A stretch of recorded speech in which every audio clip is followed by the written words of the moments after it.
Happy Saturday, guys. We have a mashup of Real Housewives related news. We have to talk about Bethenny being behind this major legal letter that could eventually turn into a lawsuit against Bravo and NBC Universal.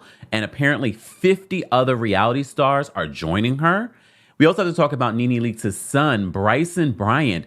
He's going to stay in jail until 2024. And of course, we have to talk about the Real Housewives of Atlanta season 15 reunion looks.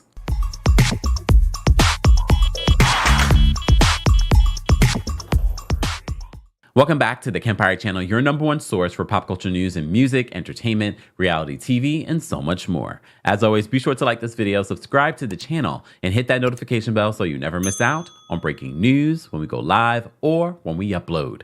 So happy Saturday, guys. I said, you know what? I woke up it's a bad thing, but you have to love your job when you wake up thinking, oh, I should do a video on this. So there is a lot that we need to update in regards to Bravo related news. So, last night we posted a new video and some TikToks and reels and shorts. So if you're not following us on those platforms, you should, because you might miss out on the little bits of tea, So yesterday we did drop a video talking about this legal letter that was sent to NBC Universal's top legal department. So, as you know, we talked about that extensively. We even went through some of what was said in this legal letter. Shout out to our friends over at Emily D. Baker. She says, basically, this is just a legal letter asking NBC Universal to preserve the records. Is Bravo being sued by reality TV stars? Well, not yet. What's being reported on today is a preservation demand letter in the expectation of litigation, but no lawsuit has been filed. Essentially, it's a notice to not delete your shit. Hey, NBC, we think these things are going on in reality TV. Don't delete anything. This letter was sent by Mark Garagos and Brian Friedman, who we know were in talks with Bethenny Frankel about better treatment for reality TV contestants. And on the heels of the allegations in the Lizzo lawsuit with regard to the treatment of reality cast, I can understand. This letter alleges things like sexual misconduct and revenge porn, and of course, not taking care of the mental health of cast, and lots and lots of alcohol use. So what happens from here? Well, a lawsuit may follow, a lawsuit may not follow. We will see. NBC Universal gave a statement to Deadline saying that they are committed to maintaining a safe work environment, but that is the exact opposite of what's being alleged here. So we will see if this is a lawsuit, what happens, and who the parties are. We don't know who the plaintiffs are. We don't know what shows they are from or were from, and we don't know everyone that's involved. We do know it's NBC Universal.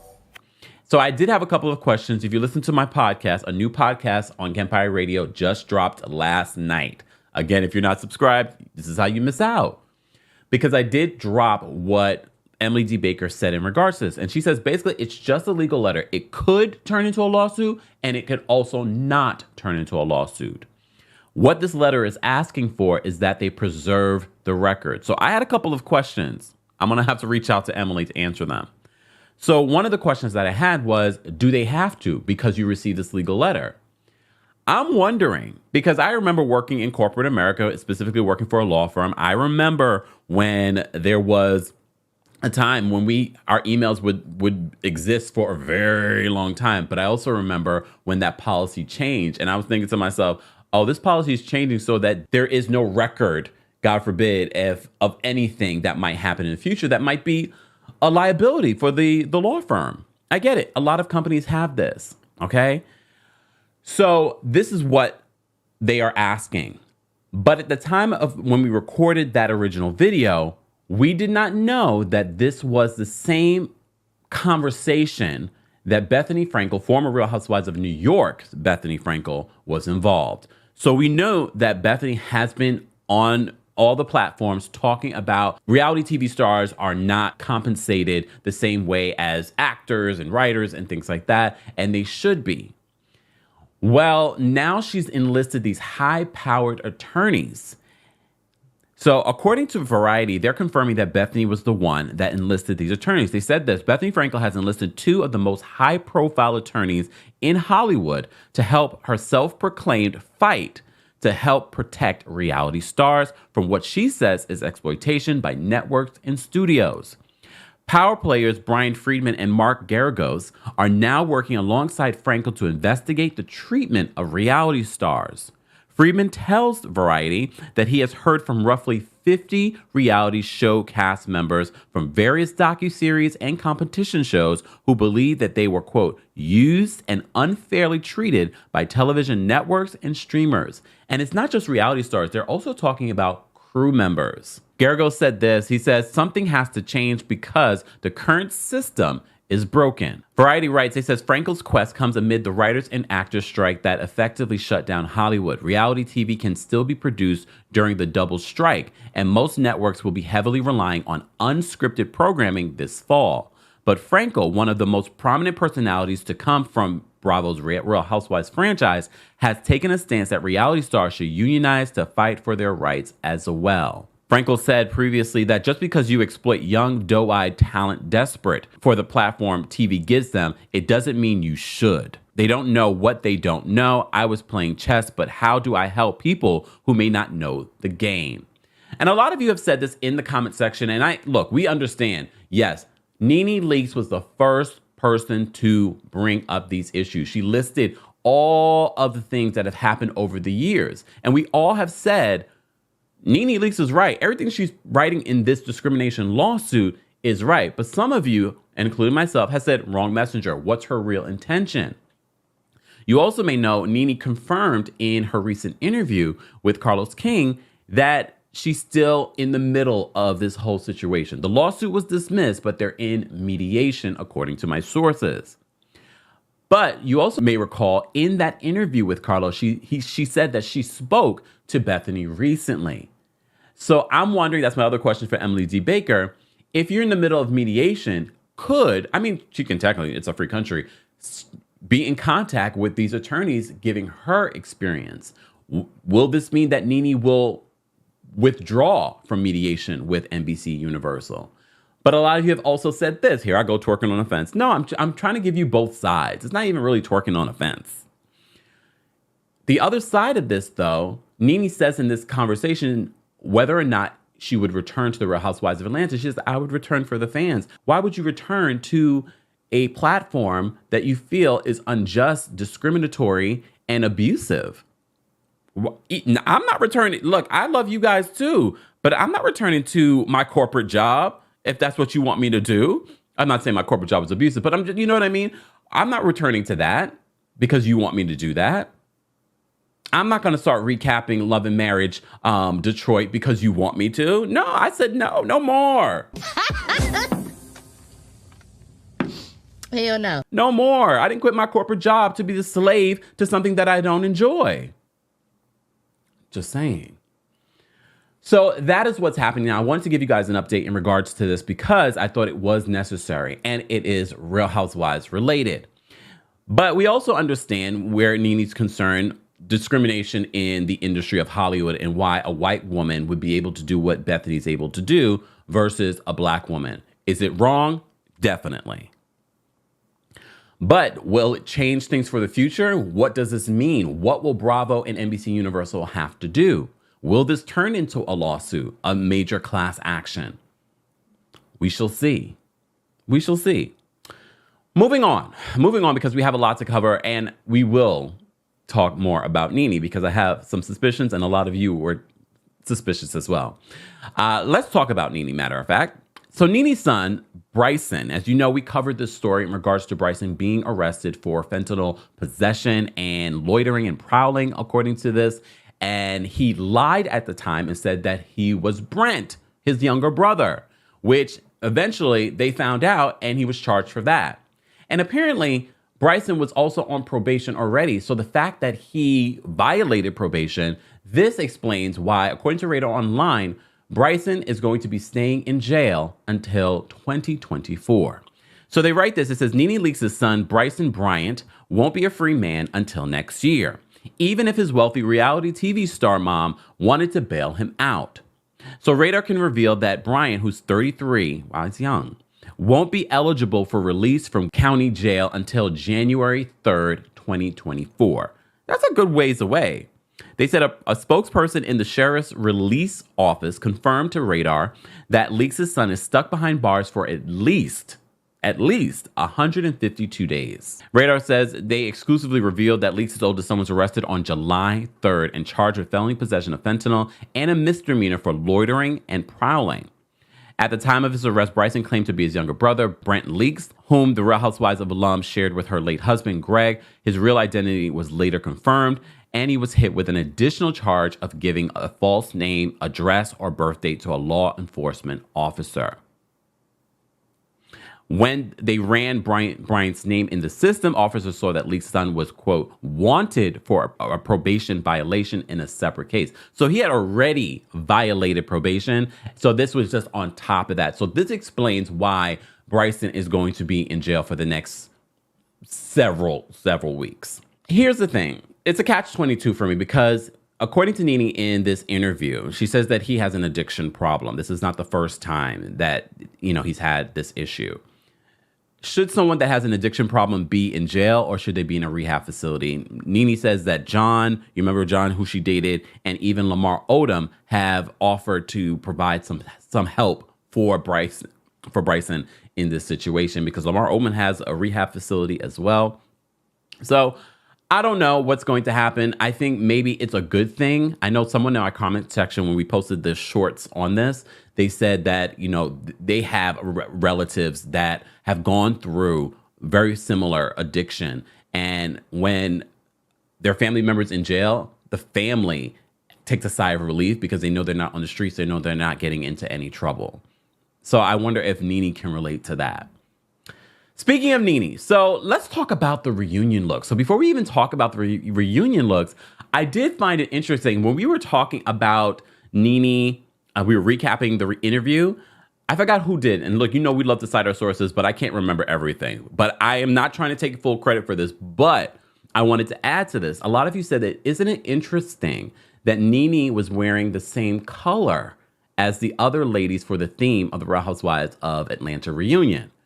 And then I thought about it because I also knew before the reunion looks came out and before the reunion, I already knew what the color scheme was going to be. And here, look, we all have sources. And I know a lot of people assume, the sources are housewives. Not always. Sometimes it's a random DM from an unnamed source. And you're like, who are you? Sometimes it's that. I'm not saying that's what's here. But there's also sources within production. And you already know Carlos King has links to production. He's claimed to mentor, some of the producers that are there now. So I wouldn't be surprised that it was intentional that Nene Leakes wore the color that she wore during this conversation. I wouldn't be surprised that she knew and that's part of the reason why she did.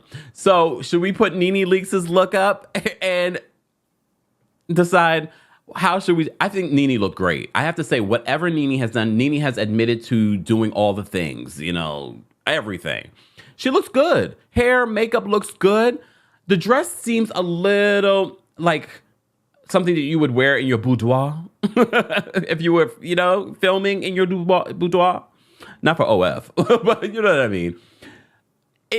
I think she looks good, though. I think she looks great. Would this be something that Nene would have worn to the reunion? I don't think so. To be honest with you, I don't think she would have wore this to the reunion. For me, she's wearing this for a casual conversation that's being filmed. So it's an upgrade, but I feel like she would have went bigger. I think she would have went bigger. She would have went different. But I think she looks great. I think hair and makeup looks great on her. I think the color, look, as Black people, as melanated folks, we can rock a lot of really great colors and they just pop. I think Nene looked great. I think Nene looked fantastic in this interview. And a lot of you have been just clamoring. So this is why I say, Nene, stop. Go get your podcast. Go get your whatever, because there is interest. I'm never going to take that away. There is interest in Nene Leakes. Go create it for yourself, Nene. Don't wait on some of these networks to do it. I know it seems like an arduous task to do it yourself, but go do it for yourself because you're missing out on money.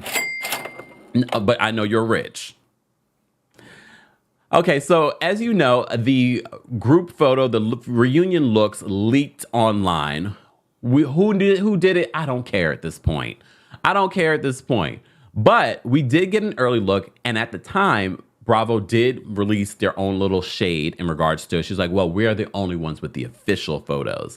So they literally, in the title of this on BravoTV.com, they put the officials with asterisk next to it. The official Real Housewives of Atlanta season 15 reunion looks photos are here, and they're insanely gorgeous. I have to say, I know a lot of people were critical of the looks, but to be honest with you, I feel as if maybe the color is getting me. And that's why I'm just like, everyone looks good. Do some people look better than others? Maybe. All right, let's start with the longest running housewife, Kandi Burruss. I'm gonna go in the order that they have it. That way I don't miss out on anyone.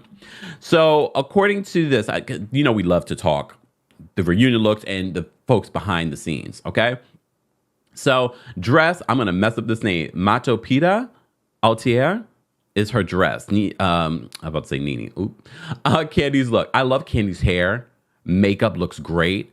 I actually do love this dress because it looks so intricate. What I don't like about this dress, I kind of wish that it was longer. And I get it.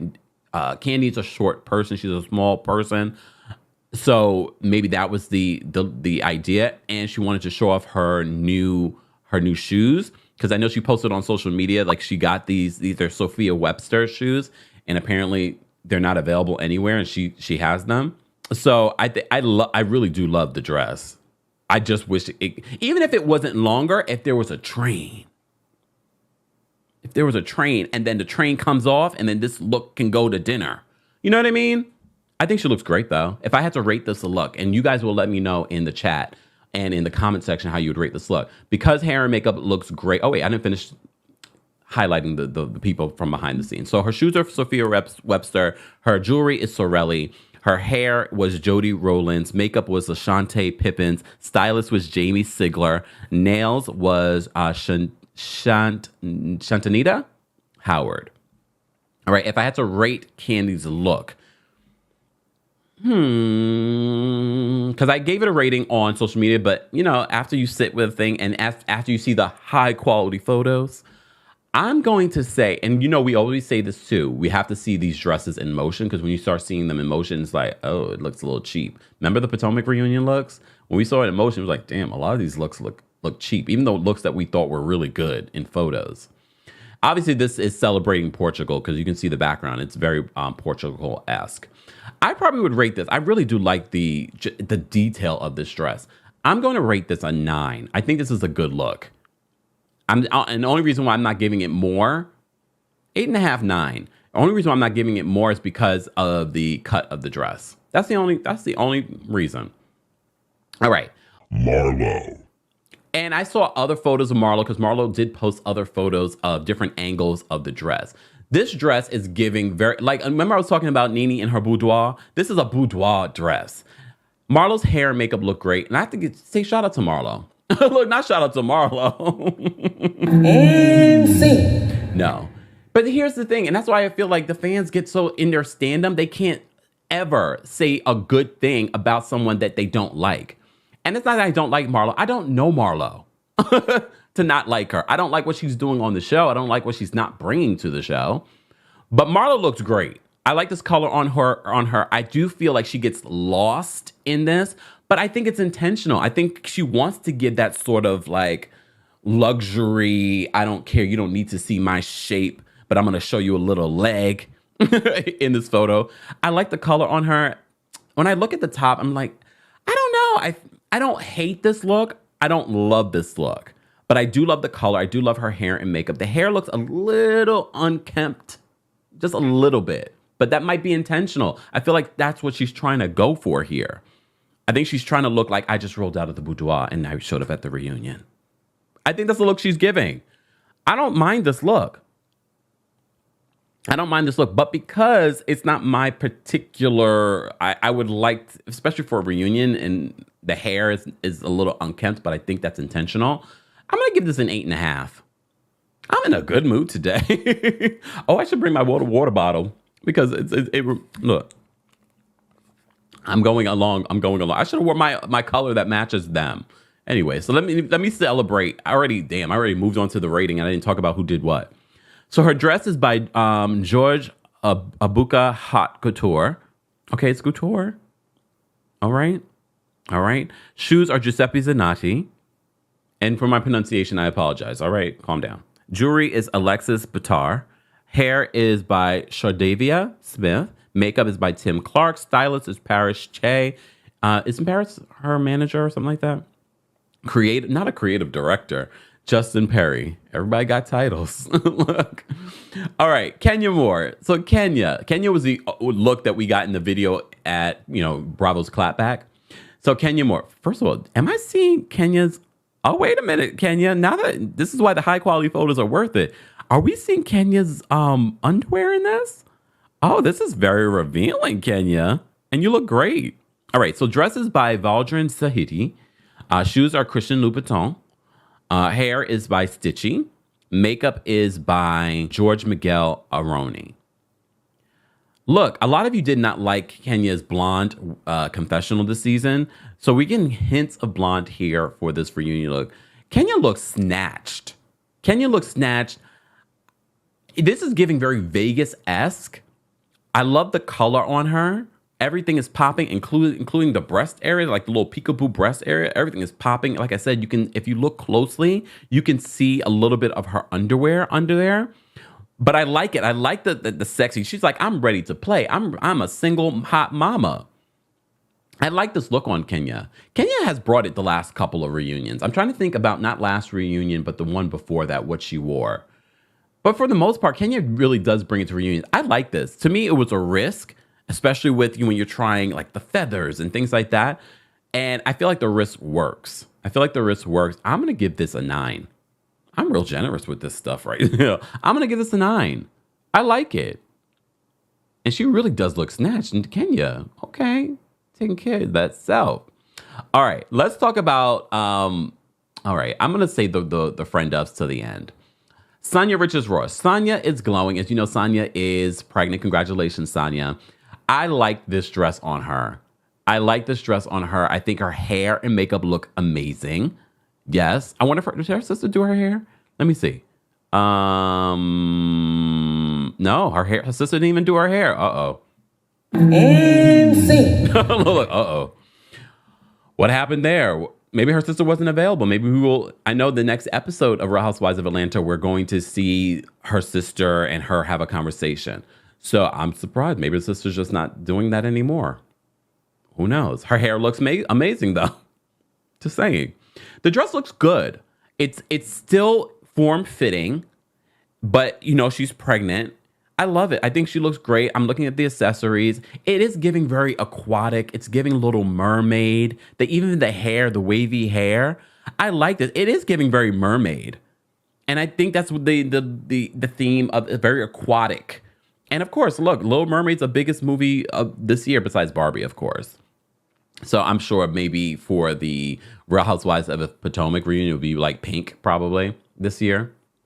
Rewind the tape if that happens. So Sonia's dress is a reissue design by Mark Bauer from 1989. Interesting. Reimagined for Sonia. Oh, wait a minute, Sonia. Okay, I love how they posted this. Because a lot of people like to sleep on Sonia like she isn't, I wouldn't say she's worldwide, but like she has relationships in this industry. Okay, wait a second. Reissue design by Mark Bauer from 1989, reimagined for Sonia. Okay. Jewelry is Alexis Bitar. Shoes are Ruthie Davis. Hair is Theo Barrett. Makeup is Letitia Chansey. And stylist is Mickey Freeman. Okay, Sonia. I like it. And I wouldn't be surprised that Marlo had a hand in what she was wearing or, her styling. Because you saw that during the Portugal show episode. So Drew Sidora, and we will get to the friendas last, okay? So Drew Sidora, look, at first when I saw this, I felt like, okay, you're going to get lost in this, Drew. But what I like that Drew did that Marlo didn't do is that the bodice, you can see a little shape. You can see the leg naturally without having to lift the dress. Her hair and makeup looks great. She's sitting next to Andy at this reunion. She looks great. I mean, there's a long train. The color is fabulous. But we don't have any details on her dress. And word on the street, she comes in with a slew of people. Was it just too many people that she doesn't remember? And the people that she just hired for the look and she don't remember who they are? Come on, Drew, do better. It's already been how many days since the reunion? It's been over a week. We should know who helped put this look together. We have no details. All right, let's talk about Sheree. So Sheree, okay, the face is looking back to normal. I don't know maybe she had some fresh work and that's part of the reason why she didn't look the same. She was looking like Drew Sidora in that confessional. But the face is looking somewhat back to normal, to her normal. I don't want to say like, you know what I'm saying. Come on. All right, so let's talk about her dress. Her dress is by Sergio Hudson. Shoes are by Azalea Wang. Jewelry is by Erickson Beeman. Hair was by Sebastian Anderson. Makeup was by Alexis Pelletier. Stylist was Esther Lamour. All right, so I think... Look, I don't love this. I don't hate it. I think it's simple. I do love that she's showing off her shape. She has an amazing body. You know, she's very much into fitness. Look, I know some of you are like, she by Sheree. She by Sheree doesn't have high-end couture. She doesn't have high-end outfits like she originally was trying to do with She by Sheree or Shein. Okay. She should do special couture stuff and then lean into that in the future. You know, it turned in from regular fashion to activewear fashion. Sheree, I know this is probably, and I'm giving you the idea now, you should go back to that. Not getting rid of your activewear, but start leaning into, I'm going to start doing what I originally wanted to do. You know what I mean? I don't love this look. It's very simple. I don't hate it either. I think the color looks great on her. I love that, you know, it's simple, but at the same time, I'm just like, is it too simple for a reunion? I mean, she adds a little bit more takes away from that simplicity and, you know, has this sort of like garter part that's showing. I don't hate it. I don't love it. It's probably my least favorite of all of the looks. So I cannot give her anywhere near an 8. I have to give her probably like a 7.5 because it's just simple. Even the hair and makeup is just okay. It's just okay. I feel like we've seen her hair and makeup look better before. Just saying. Just saying. Let's talk about the ladies, but let me just read what they said. I skipped over that and I ran right into the looks. So they said that for the Real Housewives of Atlanta season 15 cast photo, the ladies came to play with gorgeous disco goddess styles, rocking some of the seriously sexy ensembles in shades of red, gold, orange, and yes, peach. So that was for the cast photo, they said. So that's why we weren't exactly surprised when the gals brought their glamour A game once again for the season 15 sit down with host Andy Cohen. So they said that they showed off their unique takes on aquatic aesthetic with dresses we couldn't take our eyes off of. All right, so let me last but definitely not least, let's talk about Courtney Rhodes. So, you know, people have mixed feelings on Courtney this season, but I don't have mixed feelings about her reunion look. And this reunion picture that they took for her doesn't compare to the reunion picture that she posted on social media, which you get a better look at the entire dress. And I feel like this is solid, especially as a friend of. I don't really expect the friend ofs to bring too much, especially because they're paid. Look, they're not getting paid a lot to do all of this, okay? So her dress is by Albina Dilla. Jewelry is by Genevieve Jewelry. Shoes are Jimmy Choo. Hair was by Miss Monique. Makeup was by Cornelia. Stylist was Harrison Thomas Crite. I like the dress. I think her hair and makeup looks good. I think the dress, I don't know about the neck part. Neck part, it feels a little, you know what I mean? But I like it. You know what it gives me? The aquatic theme. It kind of gives me, she's a mermaid. Maybe like, sort of like Sonya's mama. But look, I'm not mean literally, but you know what I mean? It's sort of, because it gives me more like a regal mermaid versus Sonya's more like youthful mermaid. So that's what I'm getting from her look. I like it though. I think it's actually a nice, beautiful dress. And she has a little bit of a peekaboo, so it's sexy at the same time. I think this is great. And for someone that's just a friend of the show, I think this is a nice style for her. I would probably rate this an 8.5. An 8.5, maybe even a 9. Because I do like it, especially not this particular photo that Bravo posted, but the photo that she posted. I would give the photo that she posted a 9 and Bravo's photo an 8. 8.5. But I think it's just nice. I do like it. Skin is looking gorgeous. Looks good. Looks good. Let's talk about Manetta. All right, Manetta Shaw Carter. Manetta, why don't we have the details of your outfit? Very much like your season, Manetta. Look, very much like your season. Hair and makeup looks good. I do like the bot-esque, whatever this is called. You know, shout out to the fashion designers in the chat. You'll let us know what this is called. I do like the bot-esque. You're seeing her shape. I don't love a pant, like a pant at a reunion. Okay? It's a risk, and I appreciate her taking risks. But at the same time, I'm like, it looks a little wrinkled in this photo. It's like a little wrinkled around the crotch area. It's a little wrinkled around the thigh area. Look, Manetta, I know it's okay, girl. I don't think this is a bad look. This wouldn't be a bad look at a party or something like that, or an event on the show. But for your reunion, it's not bad, but I don't love it. It's probably actually my least favorite look in comparison to Sheree's look. I probably would give this a 7. And that's actually being nice. I like the color. I like the bodice. I think if this was a dress at the bottom, I probably would like it a little bit more. And if it wasn't wrinkled. Just saying. I still love all the looks, though. I think everyone looked great as a whole. I think the color is great. This should be an interesting reunion. Are you guys excited about the reunion? What did you guys think of these reunion looks? Did I rate them all? I think I did. If I didn't, I forgot. But you guys have an opportunity in the live chat and in the comments section to let us know your thoughts and how you rate the Real Housewives of Atlanta reunion looks, including Nene's look. I'm putting Nene in this reunion look outfit too. How would you rate Nene's look? All right. Did I rate Nene's look? If I didn't, I don't remember. I probably would give Nene's look an 8.5, because I felt like I think Nene at this an actual reunion would give us something a little bit more drama. This was more simple. This is more, I'm hanging out in my boudoir, but I'm filming. You know what I mean? Like, I don't feel like it was a lot of thought put into it besides the color. Okay? Anyways, guys, let's continue this conversation in the comments section. Don't forget to like this video. Don't forget to subscribe to the channel. And of course, don't forget to thank our King's Guards for holding us down in the live chat and of course, in the comments section. We appreciate you all being here. Have a great Saturday. I will see you all in the next video. Thanks for watching.